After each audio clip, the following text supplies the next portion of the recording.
ورحمة الله وبركاته. اهلا بيكم حبايبي ومتابعين مطبخ شيري. النهارده احنا هندخل في وصفتنا على طول، مش عايزه اطول عليك الفيديو. النهارده هنعمل ايه؟ هنعمل مع بعض السمنه البلدي، او مش هنقول السمنه البلدي بمعنى ان هي السمنه البلدي، ولكن انا هقدر اوفر لك حاجه تكون جميله ولذيذه لاولادك في البيت بطريقه تكون جميله وصحيه ولذيذه من غير اي حاجه خالص. تمام؟ انا معايا كيلو من الدهن. تمام كده، خليكي معايا عشان هقولك على التكات. اول ما الدهن بتاعي ما يسيح هقولك بقى ازاي تحفظيه، وهقولك ازاي تخليه بريحته وبطعمه وبلونه لحد اخر معلقه. طبعا شايفه الدهن بتاعي بيسيح معانا ازاي، واحنا لسه مجرد ما حاطينه لسه حاطينه وانا بتكلم. شوفي ساح ازاي عشان انا فرماه. بس تابعي بجد والله، تابعي الفيديو. انا مش بقولك كده علشان تتابعي الفيديو، لا، انا عايزاكي تتابعي الفيديو علشان بجد لازم تطلعي بمعلومه منه تكون حلوه وجميله تنفعك. تمام؟ حتى لو مش هتنفعك النهارده هتنفعك داخل علينا العيد الكبير. خلاص، كل سنه وانتم طيبين، رمضان على الابواب، وبعدها على طول الايام بتجري هتلاقي العيد الكبير هيبقى عندك دهن. بدل ما تحطيه في الفريزر، بدل ما ترميه، يبقى تعمليه بنفس الطريقه بتاعتي. خلاص، مش هقول لك روحي اشتريه مخصوص واعمليه. طبعا قلبي على طول ايدك في الدهن بتاعك، ما تطفيش خالص عليه.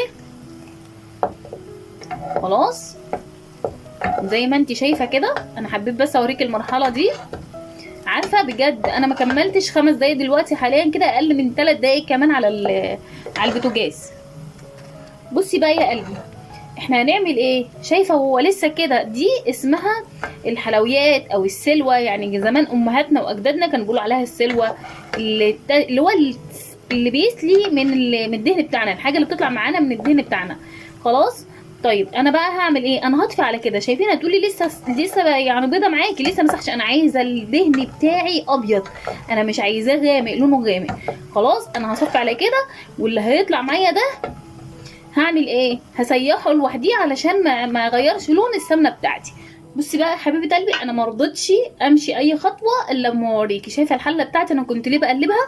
هنزل بقى وهي في وقتها كده انا صفيتها بمصفى الومنيوم.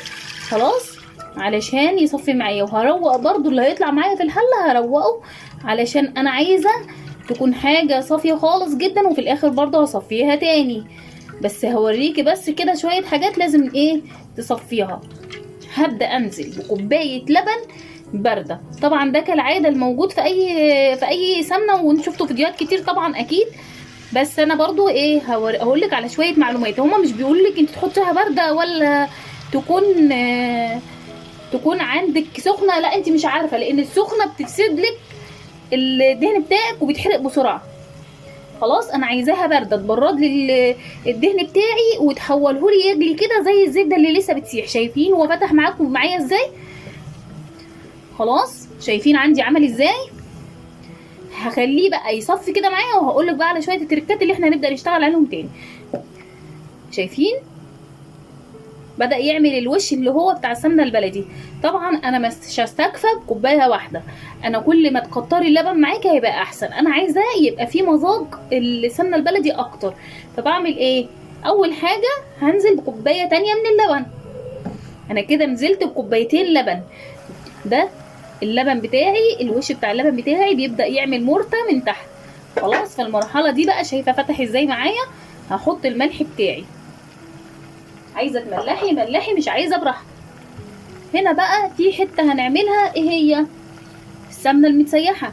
هحط ربع معلقه كركم. خلاص، مش كتير، ربع معلقه بس. شايفه عملت معايا ازاي؟ معلقتين شاي بس، مش كتير. سكر. خلاص، السكر هنا معايا ماده حافظه مع الملح اللي انا حطيته، هيخلوهولي هو بيظبط الطعم معايا وبيعدلوا لي الطعم بتاع السمنه، بيخليه جميل جدا. هصفي السمنه بتاعتي ونرجع نكمل مع بعض. بصي بقى هنا يا حبيبه قلبي، للمره التانية انا صفيت السمنه. هل سمنتي خلصت على كده؟ لا طبعا خالص. هي حاجات خطوات، ممكن تكون خطوات كتير، لكن بجد انا شايفه وانا بصفها لك. شايفه عامله معايا ازاي؟ شايفه هبدأ بقى اديها اخر غلوة علشان ما يكونش فيها مية معايا من اللبن بتاعي. تمام. بصي بقى يا قلبي، علشان لو السمنة بتاعتك عملت مية خلاص تعملي ايه؟ انا غسلت معلقة برغل كبيرة، هاخد منها غسلتها وشطفتها كويس، هاخد انا عن نفسي عشان انا ما عنديش كتير جدا، هاخد معلقة برغل عشان تمص لي كل المية اللي انا زودتها مع اللبن بتاعي. خلاص اهي زي ما انتوا شفتوا كده، دي اللي هتروق لي الايه، الدهن بتاعي. بصي بقى ادي اول اضافه. اول اضافه ايه هي؟ انا عندي قطعه من الزبده البقري، دي زبده بقري عندي. خلاص تمام. هبدا انزل بيها علشان بتعزز لي الطعم اكتر. يعني كل اللي انا عملته ده ولسه لا، ده هتخليهولك انا بقولك سمنه بلدي بلدي بلدي، وهتدعيلي بجد تحفه. خلاص طيب كده احنا حطينا الاضافه بقى الاخيره، مش هضيفها دلوقتي خالص. خلاص شايفه بصي هوريك بالمعلقه، هوريك بالمعلقه احسن. شايفه السمنه بتاعتي؟ شايفه السمنه بجد، اقسم بالله سمنه بقري متسيحه بالظبط. شايفه عامله ازاي؟ والله بالظبط سمنه بقري من قبل ما الخضه اللي انا حطيتها تكمل وتسيح. لو وصلتي لحد هنا معايا بالفيديو وعجبك السمنه بتاعتي ما تبخليش عليا باللايك، انا عايزه منك اللايك الحلو اللي يشجعني عشان اقدر اقدم لك كل جديد. خلاص. ولو حاسه ومش متاكده من السمنه بتاعتي وعايزه تجربيها الاول وبعدين تحطي لي اللايك، جربيها وحطي لي اللايك بعدين. خلاص انا واثقه فيك ان انت هتجربيها، وبعد ما تجربيها وتلاقيها حلوه انا واثقه ان انت هترجعي لي تاني وتحطي لي اللايك الحلو الجميل بتاعك، وما تنسينيش بالدعوه الحلوه بالله عليك. خلاص طيب هخلص بقى سيحه السمنه بتاعتي دي وهصفيها للمره الاخيره. احنا كده صفينا مرتين. هقول لك احنا صفينا مرتين ليه. انا صفيت مره عشان طلعت المرته دي بتاعت اللبن، خلاص، وصفيت مره علشان طلعت ده السيله اللي طلع اللي هو السالي اللي سلا معايا من الدهن. فانا كده صفيت مرتين. خلاص هنصفي المره الثالثه علشان البرغل اللي احنا حطيناه، وهنرجع بعد ما نصفيه خالص في الحله اللي احنا هنصفي فيها الثانيه هقول لك بقى على الاضافه اللي احنا نبدا نحطها وهنبدا نستعمله ازاي ونخزنه ازاي. هتخزنيه من السنه للسنه بجد والله هتدعي لي، هيفضل معاك من السنه للسنه. الطريقه دي انا متعلماها من جدتي الله يرحمها، وربنا ودعواتكم ليها بالرحمه علشان هي السبب في ان هي علمتها لنا. خلاص شايفه السمنه معايا عامله ازاي؟ شايفه كده السمنه بتاعتي بقت 100 100، مش محتاجه حاجه خالص. هبدا اروقها واصفيها وارجع لكم تاني واوريكم بقى بقيه الاضافات اللي احنا هنعملها ايه. شايفه بقى السمنه بتاعتي بعد ما خلصت بقت عامله ازاي؟ شايفه والله زبده انتي مسيحاها والله العظيم ماليه البيت ريحه وخير مش قادره اقولك. دلوقتي انا صبيتهم في برطمان خلاص تمام كده. هقولك بقى انا حطيت كل حاجه ليه، ونمشي خطوه خطوه مع الفيديو عشان نعرف احنا حطينا الحاجه دي امتى، ودي حطينا الحاجه دي في الوقت ده بالذات ليه. انت مشي مع انا هقولك الحاجات دي كانت ليه، وانت مشي مع الفيديو خطوه خطوه وتعرفي كل حاجه كانت ليه، وان انا صفيته كام مره كان ليه.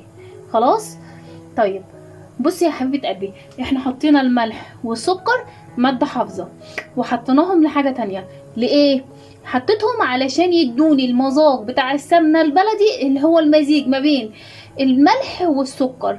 بتبقى بتاكلي كده السمنه بتحسي انها مرمله فيها نسبه ملح وهي طعمها مسكر اساسا. تمام.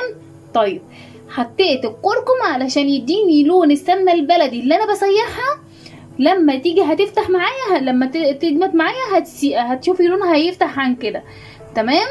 طيب الزبده بتاعتي دي او السمنه بتاعتي دي هل ينفع استخدمها في الرز؟ بجد والله العظيم تحفه في الرز. تمام. طيب هينفع استخدمها في حلويات، هينفع تستخدميها في بعض حلويات عشان برضه ابقى صريحه معاكي، مش كل الحلويات اللي هتنفع فيها.